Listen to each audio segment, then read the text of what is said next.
Mr. Speaker, Majority Leader, our distinguished colleagues, and esteemed guests, magandang hapon po sa ating lahat.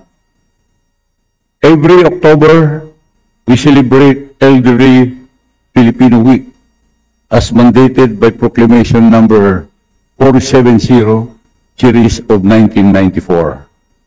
And this year's theme, Embracing Age, Living a Life with Dignity and Purpose, truly captures the essence of this stage in life.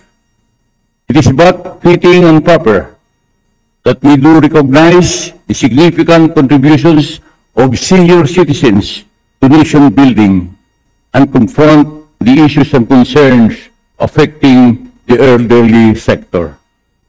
As the oldest in age here in the House of Representatives, but with the agility of 30 40 or 50 something, I rise to the occasion to honor our senior citizens, considered as the living repositories of our nation's history, culture, and wisdom. Each wrinkle tells a story of a struggle overcome. Each silver thread of hair signifies a lesson learned. But beyond the ceremonies and tributes, this celebration is not just about looking back. It is about looking forward. It is a firm declaration that the pursuit of a meaningful life does not fade with retirement. It is our collective responsibility to ensure that every Filipino senior citizen lives with profound dignity, the dignity of respect, the dignity of comprehensive care, and the dignity of being fully heard and valued in our society. Mr. Speaker, it is said that the true measure of society is how it treats its most vulnerable members. In that measure, the welfare of our elderly is a reflection of who we are as a people. While our senior citizens have built the foundations of our communities and sacrificed for the progress we now enjoy, many of them are living their twilight years in poverty, illness, and neglect. Una po, Mr. Speaker, marami sa ating mga senior citizens ang walang stable na source of income after retirement. Lalo na ang mga nagtrabaho sa informal sector, kaya't wala silang pensyon. This is the reality that we have to face. Those who do rely on your SSS or GSIS pensions find that the amount is not enough to meet even your basic needs, especially amid the rising prices of food, utilities, and medicines. Ang binibigay ng gobyerno na social pension as a gesture of compassion is no longer sufficient for today's cost of living. Pangalawa po, Mr. Speaker, ang usaping health and access to medical care. We cannot deny the fact that the old age comes with illness. Yet many of our elderly struggle to afford medicines, diagnostic tests, or hospital care.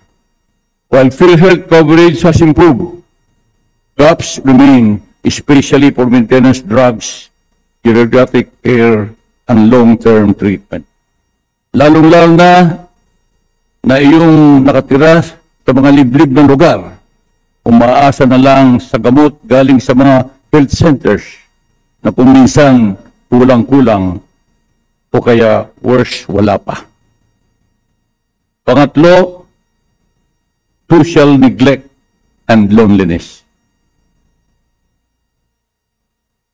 The sad reality, Mr. Speaker, is that many of our senior citizens experience social isolation, lalong-lalo na kapag sila ay nagkasakit.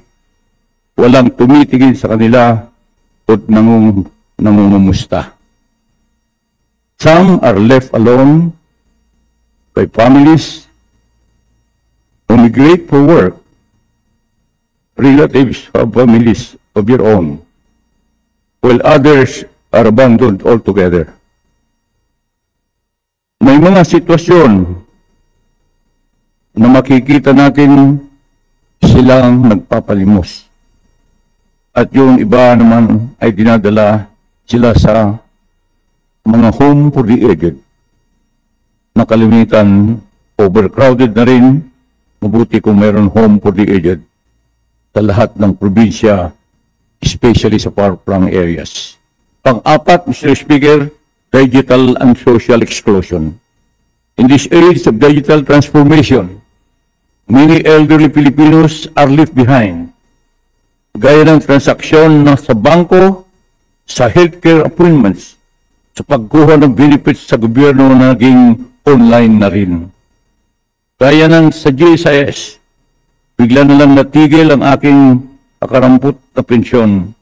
Yung pala dapat mong i-download na tinatawag na GSIS application upang doon mo gagawin ang mag-appear o active program for information reintegration. Paano na lang ang mga nasa liblib na lugar kung wala silang mga cellphone or wifi? Ganun na lang ba na ititigil ang kanilang mga pensyon? O kaya dapat bibiyay pa sila papunta sa malalayong GSIS offices para maturuan nito?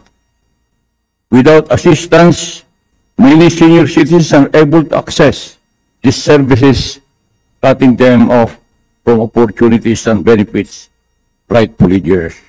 Mr. Speaker, I humbly call on this august body, let us commit to being the active hands that uphold the dignity of our elders, creating a nation where every senior is not just surviving, but truly thriving with purpose. Your hands were once toiled to feed the younger generation. Your wisdom continues to guide the younger citizens, and your sacrifices made them what they become today. Naway, magkaroon po tayo ng isang bansa na naniniwala ang pagtanda ay hindi pasanin, kundi isang pribilehyo. In closing, Mr. Speaker, allow me to quote Nelson Mandela when he said, and I quote, "A society that does not value its elder people denies its roots and endanger its future." Unquote. Maraming salamat po, Mr. Speaker. Mabuhay ang mga senior citizens.